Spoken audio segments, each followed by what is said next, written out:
think the greatest challenge we face every time we add a new provider or expand into a new location, whether that be another office in the same town, dealing with the payers, that's the insurance companies. Medicare and Medicaid are easier. They used to be the most difficult, but now it takes me 90 days to get my providers enrolled in a health plan. And if I'm going to treat you, my providers have to be in that health plan first. Very few of them give you any leeway. So that's always the biggest.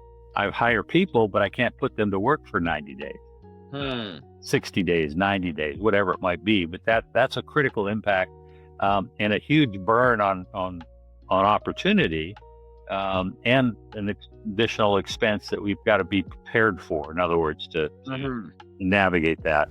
Hello, everyone, and welcome to the Business of Learning podcast. My name is Joao Camargo, and my guest here today is Clayton Swalstad, who is the president of Integrated Psych Solutions. Clayton, thank you so much for being here today, and welcome to the podcast. My pleasure. Look forward to the opportunity. Thank you. And I would love to start off with you just telling everyone a little bit more about yourself, a little bit more about the company, who you guys are, who you help, what problem you solve, and then we'll go from there. Fantastic. I'm president of Integrated Psych Solutions. It's a company we started. I was one of the founding CEO almost 5 years ago now, give or take. And we started in the acute hospital setting, taking care of burn patients. They've had traumatic injury and have require some level of psychological or neurological support from the mental health perspective. One of our initial psychologists started working with the hospitalists at there and providing that traumatic stress relief, if you will, counseling, therapy, to help them recover through this aggressive disease management. That became very well accepted. They noticed a reduction in pharmaceutical medication needed for that anxiety management, for example, and they showed a significant increase in patient satisfaction because now we have people actually sitting and listening to them, not just treating their burns, their wounds. That grew very quickly in the hospital to where we were invited to do the same thing with trauma patients. Then the emergency department with Baker Acts or 1013s, depending on your state, but mental health holds to start counseling and therapy sessions almost on admission to the ED or to the hospital. And we grew across 3 hospitals in Augusta, and we cover schools in Florida. We cover county jails in Florida to reduce recidivism for these younger offenders. And we provide master's level therapy sessions via telehealth in, I think it's 5 jails right now in Florida, several schools, and boys and girls clubs in Florida, along with expansion in Georgia. Awesome. What started as this very narrow solution to a very specific audience now started to grow and in fact many other avenues of life in as a result of that as well, which is pretty awesome. Well, thank you so much for sharing that. I'd love to hear when you're having, or not you specifically, but when the team is having these conversations and you guys are helping a lot of these patients, what do you think are some of the most common patterns that you see that they often struggle with on a day-to-day basis that you guys actually come in and allow them to step away from that box that they put themselves into? Well, as a non-clinician, but having worked with our professionals and our clinicians, in the acute setting, they're in the hospital for some traumatic event. And depending on the age, getting the flu could be a traumatic event. So we start working with them and their families right away. But one of the things I see 5 years ago, even more, was this hesitation to talk with mental health counselors and professionals, kind of the old stigma of, I'm not crazy. No, most of us aren't. But we all have that anxiety that builds up in us and creates other health concerns or unhealthy conditions as we grow through our life cycle. And I think that piece of it, and it candidly is softening some now. We finally ripped the Band-Aid off of mental health awareness. And people are accepting the fact that they do need to talk with someone more often. Yeah, 100%. And tell me a little bit more about the dynamic then that you guys have going on. I know that when we first had our conversation, you gave me a full breakdown, but nobody was part of that conversation. So tell me about that in person versus the telehealth. Where are you guys seeing a lot more of these help cases really running through? More online or more in person? It's a blend, but our staffing first, maybe I should have been clearer on that. We have psychiatry, we have PharmD, we have psychology, both clinical psychologists and neuropsychologists, and master's level therapists, which are social workers, professional counselors, mental health counselors, because each state has a little different discussion or credential for them. And what we're yeah, I guess the dynamic there is from a revenue perspective. First, let me start there. Um, Sure. I would say we're probably about 70% of our revenue is in the acute slash outpatient setting. When we see them in the hospital, we can offer them a discharge to our outpatient clinic if they want to continue services with the same treatment team. And then the balance of that revenue comes through our telehealth platforms, county jails, school districts, boys and girls clubs. So it's a pretty strong mix of direct, and we bill all payers, all Mhm. insurance, and so it's yeah, about a I don't know, 70-30, 80-20 split, somewhere in there.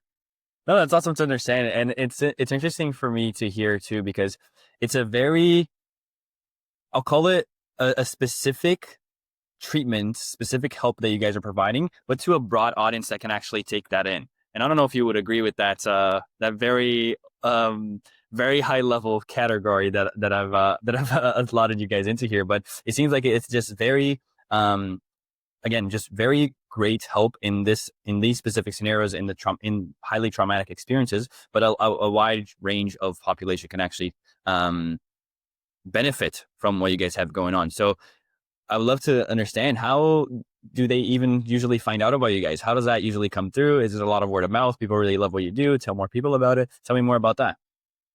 Part of it is networking. I've been in healthcare since 1993, and for a majority, a senior executive in both the outpatient world and in hospital administration staffing Mm. type. And talking with hospital C-suites, chief executive officers, chief medical officers, they all recognize the issue with mental health in their acute admission. Mm. And Medicare, Medicaid force Mm. force specific what they call geometric length of stay on the staff. So once the patient's admitted, um, they might get whatever their diagnosis is, could be 3 days. Um, Mhm. and if they go over that 3 days, the hospital loses money. Um, if they go under that 3 days, hospital makes money. And that's a very superficial discussion of it. Mhm. But with our services, when we can come in and help them make critical decisions early on, especially for the late stage diabetic that's going to have a foot cut off, we can help them talk through that process. Mm. Help them understand this is the direction you need to go, and get through the fact that you're going to have your foot amputated for the best of your rest of your life. Yeah. So Mhm. it's really talking in C suites of different hospital systems, understanding that need. When they have an emergency department with a mental health hold, there's no money in that program for them. It's all cost. Mm. Where Mm. we come in and we work with those patients as soon as they're placed on that mental health hold, suicidal ideation, risk level type work. We can start working with them right away to create a safe discharge plan if appropriate. If they Mhm. need really true psychological placement, then we can help manage them until that placement can be found. Mhm. So it's really showing the value on both sides. It's not just, hey, how can we have this business transaction that's going to be great for both of us? It's like, hey, this is going to be great for you, great for me, but most importantly, great for the patients that are going to be taken care of in the exact way that they need. And their families. And their families, of course. Many times, if as long as the patient gives us permission, our therapists or treating physicians and providers, we will talk with their family. If they ask us to, we will personally call their family, but the patient's rights are protected first. They have to give us permission to do that. Otherwise, we do not. Mm-hmm. Mm-hmm.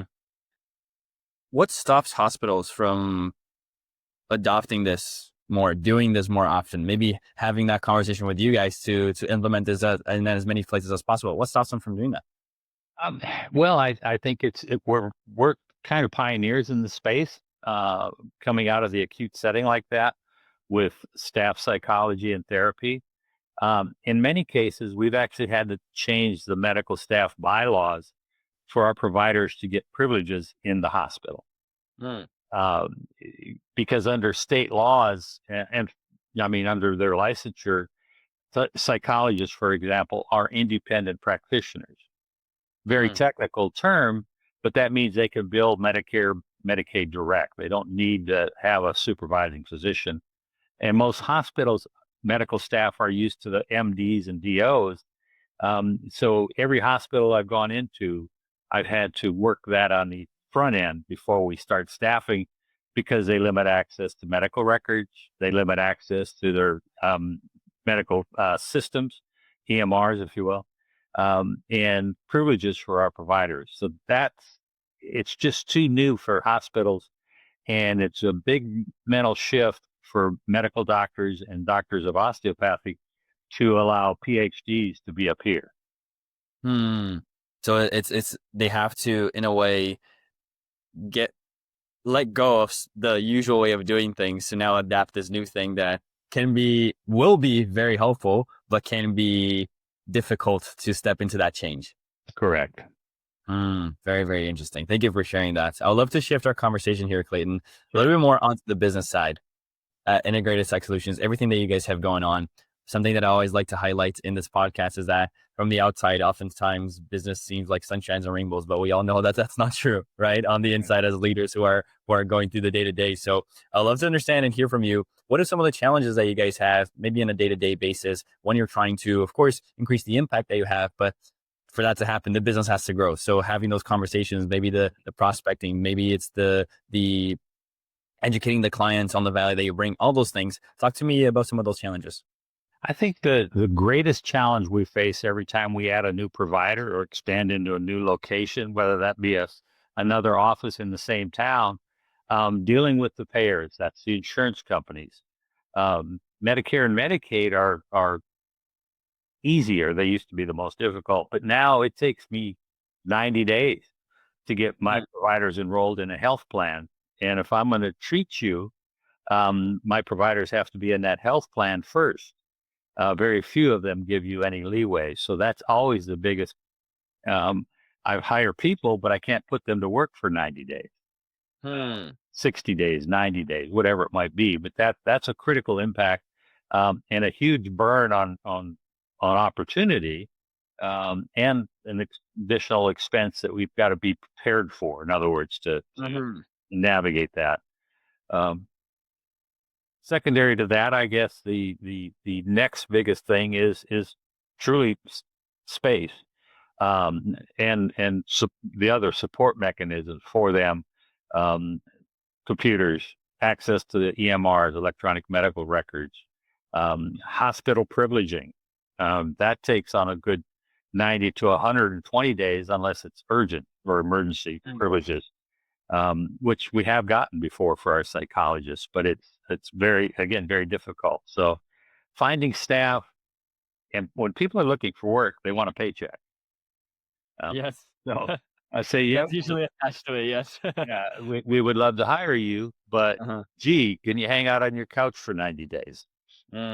So there's a lot of I guess, managing one's expectations of work and for sorting out, if we need to, can we get them working faster? So because people may need the income. How about that awareness side of things that you mentioned? Because as you said, you guys are pioneers in the space. So I'd actually assume that a lot of facilities don't actually even know that you guys exist. They might not have the awareness that something like this is out there in the market for them to have that type of support. Do you think that side of things is also sometimes an obstacle, or not at all? No, it is an obstacle because, again, I think it goes back to convincing not only the C-suite, the leadership teams, but also the medical staff of the value of our program. Mm, Um, we've worked closely, but because we're a provider in the hospital, we don't have direct access to our potential outcomes and impact on length of stay. Though we know anecdotally what it does, mhm, we know via when we started working in different places how patient satisfaction has gone up, because they're not seeing a surgeon, they're seeing mm, a mental health professional that sits bedside with a lab coat on and actually engages them for mhm, 20 minutes. And if you've ever been in a hospital and you get that survey, one of the questions is, did anybody listen to you? Yes. So that piece of it. And mm. we've No, no, seen, go ahead. Finish your oh thought. no, yeah, Yeah, and we've seen a reduction in especially in the burn and trauma unit, where there's a reduction in pharmaceuticals, where chemical restraints, the different drugs that they give people to relax, to you're anxious, you're emotional, you're distraught. They give you, prior to a group like ours, they would give you something that may put you to sleep for a day and a half. All that happens is you wake up a day and a half later with that care, nothing was done during that day and a half. mhm, mm, mm. So that's one of Interesting. the values. Yeah, but getting the word out. Another issue is many of these people in hospitals and emergency departments, not many, a fair amount, are indigent. They don't have medical insurance. They don't have uh, Medicaid, even for that matter, or they're the working poor that don't have any real decent insurance for this kind of catastrophic care, which is not uncommon anymore. People insure themselves for the worst case and figure out how to pay for the least case. So when we Mhm, work with hospitals, we treat all those patients. Uh, so we do operate with a level of a subsidy agreement to accommodate that. We work through, all of our non-disclosure agreements, and mhm, they know what they're exposed to already. They can understand what we're going to save them based on our staffing. And we come up with a formula that allows for subsidy, yet we still bill for the patients we can bill for, but we provide the care to everybody that's there. Very interesting. And how much do those things actually differ depending on who you guys are helping? If it's a corrections facility, if it's a school district, is that all kind of Well, similarly? that model only applies to the acute hospital. Mhm, Yeah, for the work we do with jails and schools and things, that's through state legislation and federal block grants, because especially with our kids in school these days, I mean, find a town, find a city, find a state that hasn't had a horrific campus shooting and cyberbullying today, for any that matter, let alone a god awful shooting. So those are just, you know, requests for proposal, if you will, from a state mm, or county level. And we provide the care at a fixed rate. And we take care of all those kids. Same with the jails and inmates, got it. because most people in jail don't really have insurance, or if they did from working, it's been suspended because they're not working anymore. Uh, Mhm, mhm, so we can take care of them, and actually their spouses in Florida. There's it's 888 number, I believe. I don't know the exact one in Northwest Florida, that anybody can call with mental health concerns. There's 4 or 5 different lines that roll up to it. That actually rings in our office in Augusta. mm, And I have therapists all over Florida that take up that care evenings, afternoons, mornings, mhm, and we can engage them right away under the same funding programs.